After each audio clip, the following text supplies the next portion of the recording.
Welcome to 340B Leaders Upfront, a monthly podcast from 340B Report. I'm Anna Mangum, host of this new program, which showcases 340B Report's valued sponsors and the crucial role they play in the 340B ecosystem.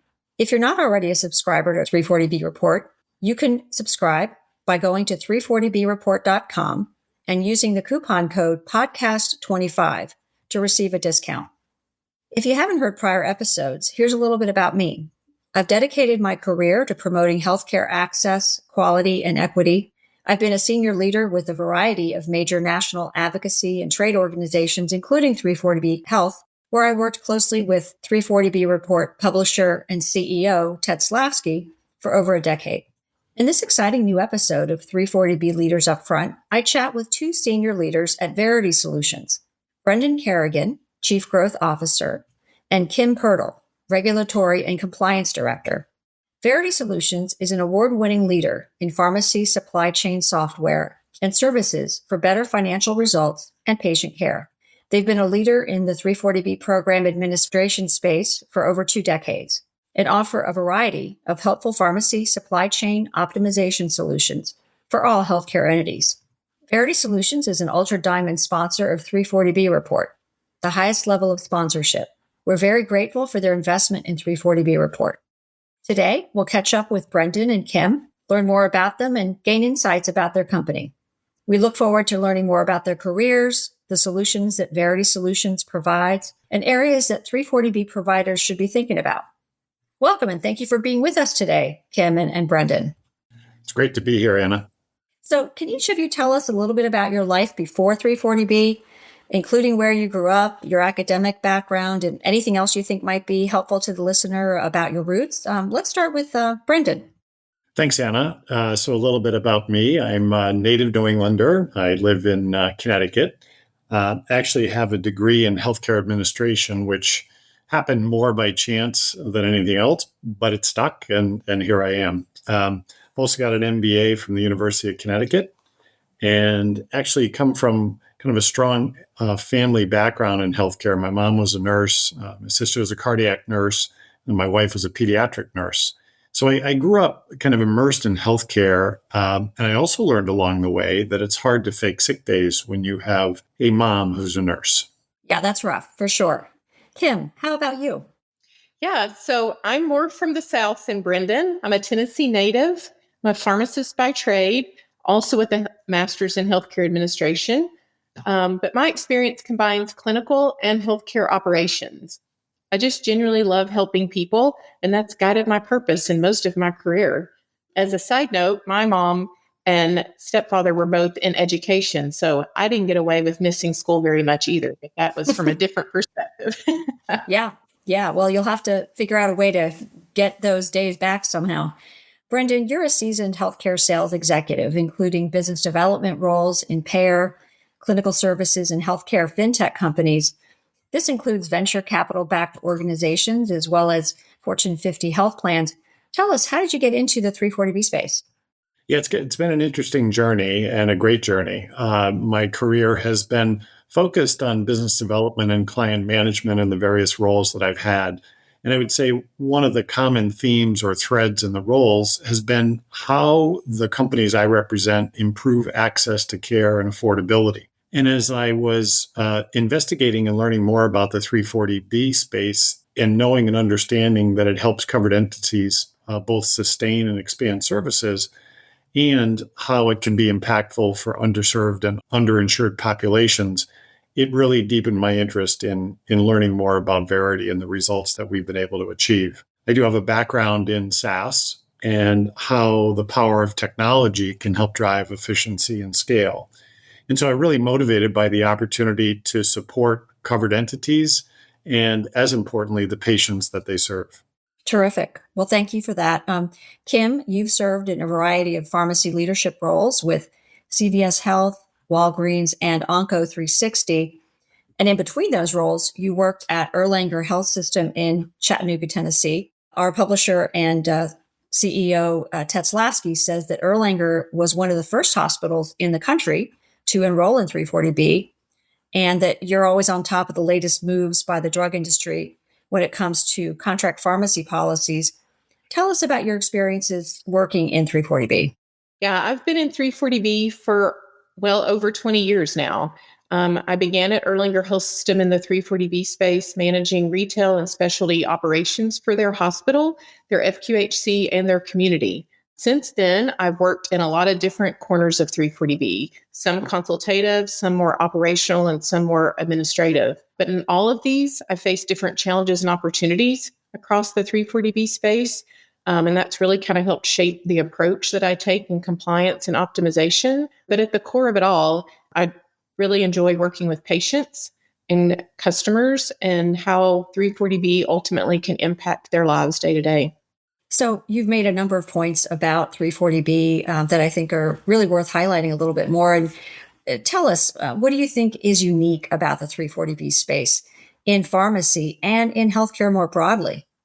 Yeah, Anna, I'll offer some initial comments. The 340B program, as we all know, operates under pretty constant and multi-layered oversight. And we know and experience on a daily basis that the courts, Congress, manufacturers, auditors, state legislatures, they're all actively involved in influencing the program.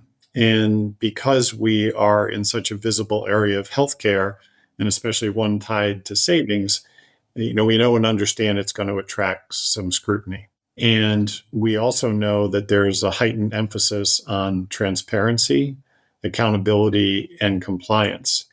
What's really interesting is that the operational precision in 340B directly enables access to care. Kim, do you want to offer some additional comments? Yeah, I agree with Brendan. When the program works well, providers can expand their services and the patients get the care that they need. Another area that is unique in 340B, as Brendan said, all these different stakeholders are influential. I also would highlight that they're very collaborative. There's regular engagement across a lot of those different organizations and stakeholders, providers, advocacy groups, policymakers. We've even seen as recent as this week, I think there's a case in Illinois where several stakeholders have come together to help safeguard 340B and push some legislation across the line.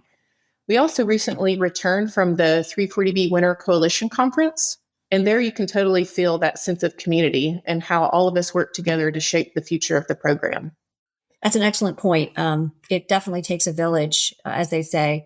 Verity Solutions is a longtime leader in 340B program administration, and you offer pharmacy supply chain optimization solutions for all healthcare entities.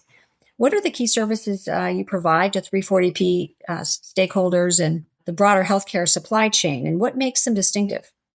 Yeah, so at the core, Verity Solutions provides end-to-end 340B program administration. At kind of breaking that down, we do accumulations, eligibility qualification, replenishments, audit readiness for our covered entities to support them. Ultimately, our goal for our customers is to help them reduce their drug spend and realize those 340B savings. We also want to minimize the administrative burden that our providers have so that they can focus on the patient care. We also like to focus on compliance, and we have a compliance-centric model where we strongly emphasize data security with our high trust certifications. But ultimately, in light of all these ever-changing industry regulations, we work to adapt responsibly and quickly. And I think I'm going to let Brendan share about our class recognition. Thanks, Kim. Very happy to announce that Verity has been named Best in Class for 340B Management Solutions in the 2026 report. And just a little bit on class, they are an independent insights organization, and they provide transparency around healthcare IT vendors, software, and services. And the feedback that class gathers is from real customers reflecting their actual experiences. And for Verity, this is the 8th time receiving this recognition, and I think it reflects the trust our customers have in our services. I'd also add that Verity is part of the Evernorth Health Services family, and we are committed as an organization to the long-term success of the industry and how we can help support our covered entities with the various solutions that we have. I think the key takeaway is that we want the 340B community to hear that Verity is here to stay.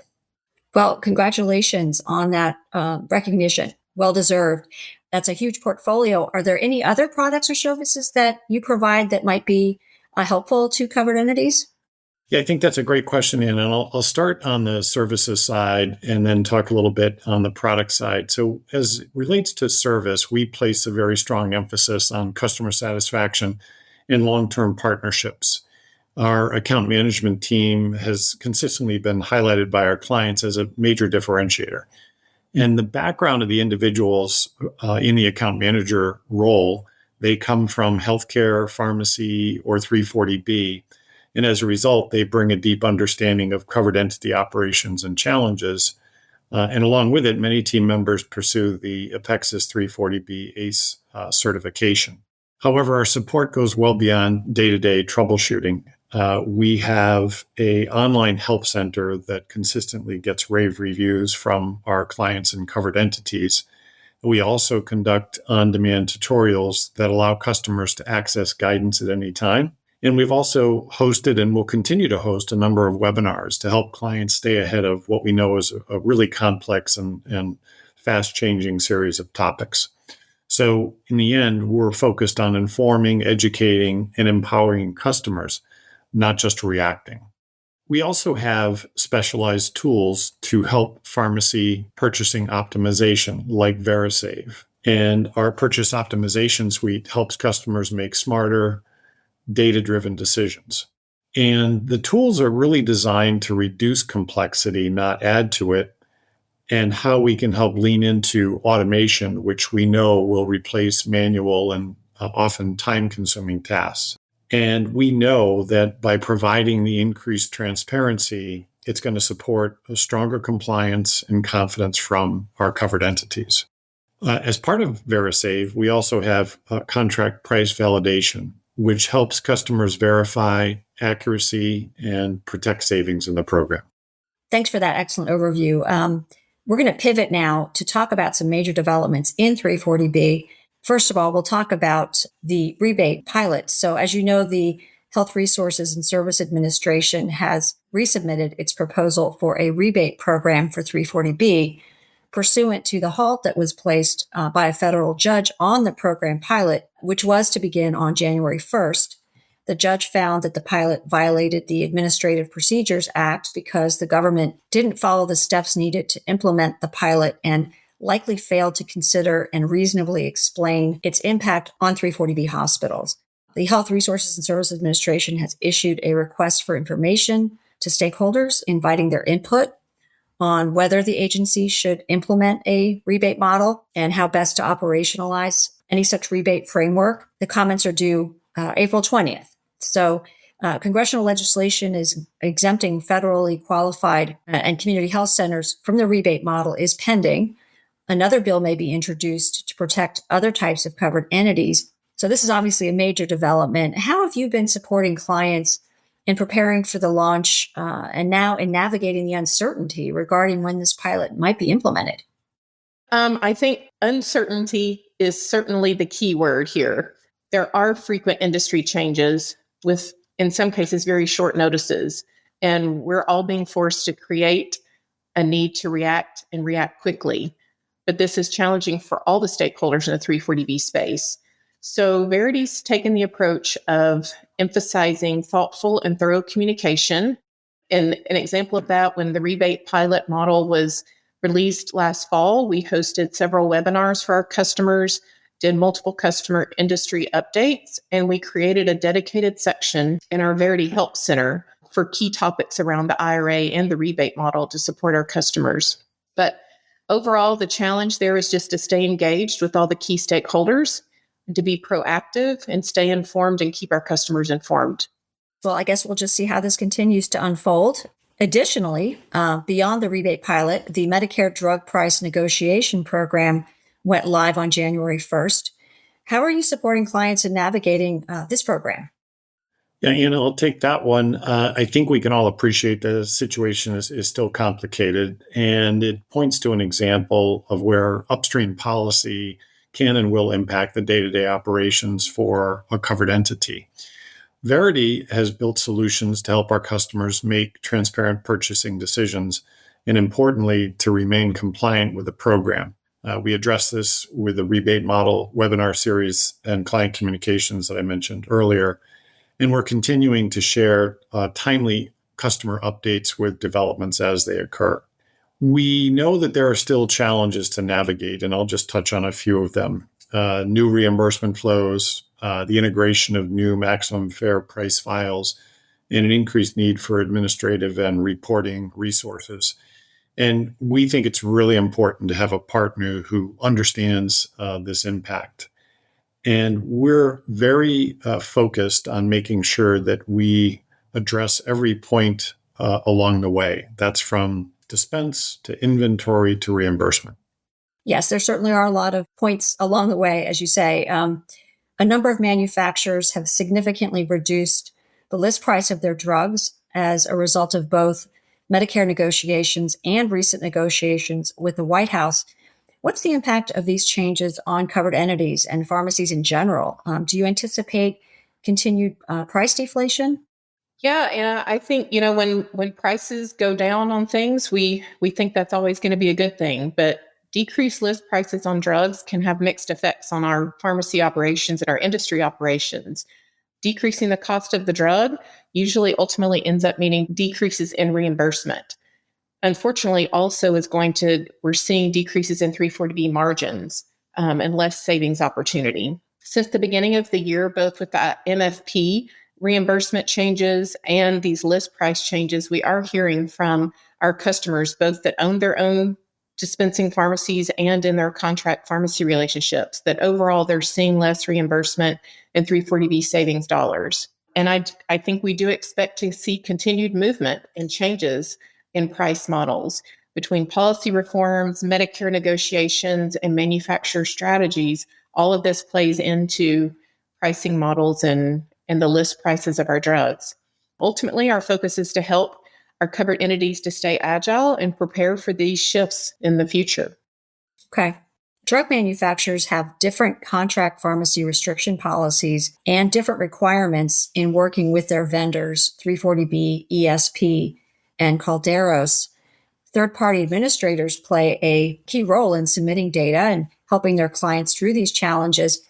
Can you tell us more about how Verity helps to try to make things easier for its covered entity customers?